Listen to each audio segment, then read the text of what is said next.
Hallo Schweiz!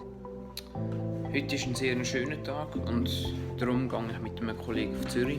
Ich gehe Kleider kaufen, ich brauche wieder mal. Und nachher wahrscheinlich noch zu einer Kollegin Geburtstag feiern. Sie wird 17. So, auf dem Weg zum Wald treffe ich meinen Kollegen.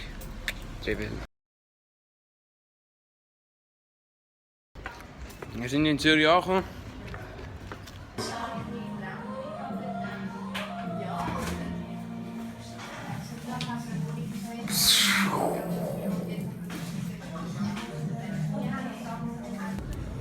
So, wieder aus dem Laden raus.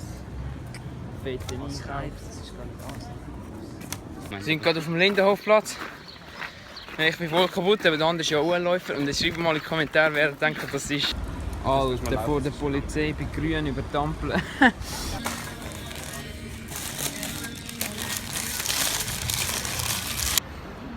Wieder auf dem Rückweg. Mit den freshen neuen Klamotten natürlich ab zu der Party. Yeah. Unterwegs on the street. Yes, it's just how it is. So, ich verstecke mich gerade da hinten und jetzt renne ich dann gerade vorne und dann gibt's eine heftige Überraschung, oder? Würde ich mal sagen. Rennen! Woohoo! Hallo zusammen! Wer will aufs Video? Nein. Nein. Ist gut. Ist wieder mal typisch, ey. Nein, wirklich. Alle, wenn ich 100 Abonnenten habe. Los geht's. Gut, oder? Samu, für dich.